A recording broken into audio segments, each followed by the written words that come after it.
se ne nuk është se kemi pasur përmbytje, le të themi, të niveleve alarmante, për shembull, që mund të arrinte deri në shëmbjen e këtyre rrugëve që sapo janë bërë. Po pse bien vetëm rrugët e reja dhe nuk bien rrugët e mbash? Pse nuk ka rënë rruga nga segmenti, nga Pogradeci në Prenjas, që është bërë 20 vjet përpara? Se përmbytja dhe shirat janë një lloj, si në qafën e Thanës edhe në qafën e Ploçës. Fakti është që sa vjen edhe cilësia në ndërtim është shumë e dobët. Fakti është që sa vjen dhe efektiviteti në proceset e ndjekjes të ndërtimit të veprave është fiktiv, mos them që s'ka monitorim fare. Të gjitha këto sjellin këto pasoja që ne kemi dhe të gjitha këto rregullohen vetëm me një rregullim. Shteti duhet të mbajë vendin e vet, vendin e kontrollorit, të kontrollojë proceset, kurse gjithë proceset e tjera duhet t'i centralizoj. Ai i decentralizon dhe i mban të gjitha, do t'i bëj, shteti do t'i bëj, shteti do t'i kontrollojë dhe ne jemi në këtë situatë ku jemi. Po përveç kësaj, sërish kishe krisje dhe rruga e Kolonjës, edhe ajo e re, ka pasur problematika tjera. Ajo, unë kam thënë që në fillimet ajo do bjerë dhe ne për herë kemi për të patur shqetësime, përsëri ka për të rënë, biles ka krijuar shëmbje edhe në një pjesë tjetër të atij muri të mbajtës, se ajo asur nuk mund të quhet. Mënyra se si është trajtuar ai segment është një segment që gjithmonë është në rrezik. Nuk është bërë urë, është bërë një mur mbajtës me teramesh quhet në gjuhën teknike, por që nuk përdoret për lartësi aq të mëdha. Terameshi përdoret për skarpate me lartësi të vogël, të cilat mbajnë ato inertet e lehta. Pjesën e monitorimit dhe të kontrollit, ARSH-ja e ka të detyruar çdo vit për gjitha rrugët e vendit. Se vërtet kemi rrugë të reja që po bien, por kemi dhe rrugë të vjetra që bien masive shkëmbor, të cilët para 10 vjetësh nuk ishin të rrezikshëm, por ato duhen monitoruar, duhen kontrolluar në mënyrë permanente që të mos bien në gjurmën e rrugës. Sepse këtu bëhen tendera që janë miliona edhe për këta që mirëmbajnë rrugët. S'është vetëm ndërtimi i rrugëve. Edhe mirëmbajtja kushton. Edhe i kushton rëndësi, ose si kushton rëndësi fare, vetëm trupi të rrugës, në cilën kalon përdoruesi i saj. Por rruga nuk është vetëm trupi. Rruga thash është skarpati, janë prenjt, sepse ka prenjt që sjellin aluvione një në 10-15 vjet, një 20 vjet, ti do t'i monitorosh të. Nazarko, kishe pasur probleme, por Ministria ARSH-ja kishte reaguar dhe kishte thënë që u rregullua në Gjirokastër tek tuneli i Skarficës. Po ato ishin. Po si le të jenë të vogla, po si ka mundësi për shkak? Po sepse ka prenjë që ata dalin nga shtrati ose sjellin aluvione një në 20-30 vjet.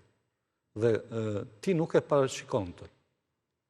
To janë gjëra që ndodhin, por ndërhyrja në mënyrë të menjëhershme tregon se sa eficient janë atë pjesë.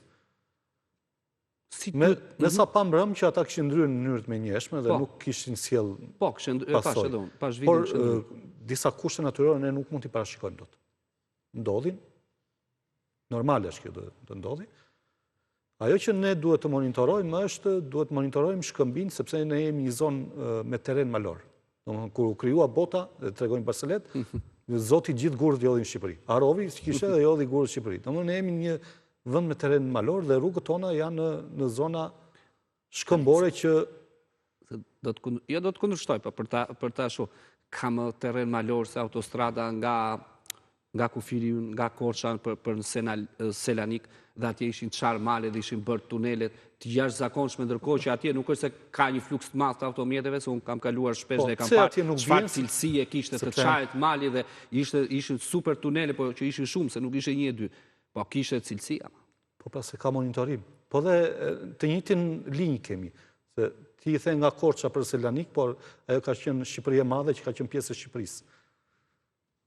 Nga Korça në Selanik. I njëjti territor është, po atje është trajtuar siç duhet ndërtimi i rrugës. Janë trajtuar skarpatet siç duhet, janë bërë shkallëzimet, të gjitha inertet bien shkallë dhe nuk përfundojnë ke gjurma e rrugës. Kurse këtu ne nuk kemi skarpatet, i kemi në gjendjen siç është çfarë rruga, që janë bërë punimet, është bërë asfaltimi i rrugës dhe është lënë në atë gjendje. Nuk është marrë sepse duhet inauguruar sa më shpejt. Është çështja e inaugurimit që ndikon ke cilësia. Ka rrugë tjera cilat rrezikojnë nga vëzhgimet që keni bërë për shkakun, bypassi i Vlorës apo rrugë tjera, sa më kujtohet, që duhet ndoshta të monitorohen më shumë dhe të ketë më shumë vëmendje? Po duhet të udhëtosh që ti shikosh të gjitha këto.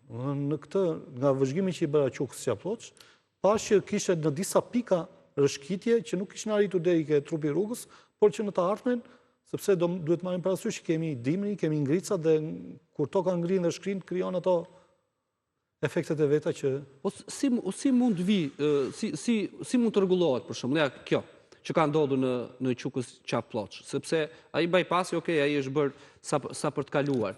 Që mos ndodhi më kjo, apo do ndodhi? Po që mos ndodhi më që në fillim nuk duhet të ketë fiktivitet, projekti duhet të fillojë dhe të monitorohet nga mbikëqyrësit e punimeve, gjatë punimeve, jo mbikëqyrësi që bën në fund fare që duhet të shpoj betonin, shpoj asfaltin, të shikoj trashësinë e asfaltit, të shikoj nëse ka ekur. Ka shpresa që mund të shpëtohet ajo? Gjithmonë meremetet kushtojnë më shumë se rrugë e re, thonë. Edhe meremetet në shtëpi, edhe meremetet në pallat, edhe meremetet në rrugë kushtojnë më shumë se një rrugë e re, nëse ajo nuk është nisur siç duhet që nga fillimi. Prandaj them që kjo ka për të ngrënë shumë lekë të tjera tani për rregullimin e skarpatave të rrugës.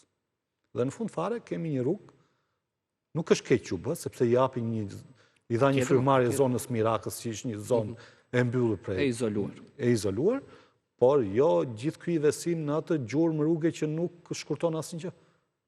Sepse në fundit kemi 3-4 minuta diferencë me rrugën Qukës Qafploç. Pra, nuk është se ajo ka një shkurtim, sepse përflitet që distanca 3-4 minuta. Për 3-4 minuta u bë gjithë ai vesim, gjë që të gjitha ato lek mund të ishin hedhur ke zgjerimi i korridorit 8, bypassi i Elbasanit, që rrim 1 orë, 2 orë të tëra, të ishte mbyllur bypassi dhe ne do ishte më eficiente dhe më efektive për qytetarët. Po ku do kalojë kjo gjurmë? Në këtë po mund të kishte jo gjerësi kaq të madhe saç. Vetëm kjo pjesë. Po, kjo pjesë po edhe më poshtë në pjesën e Qukës.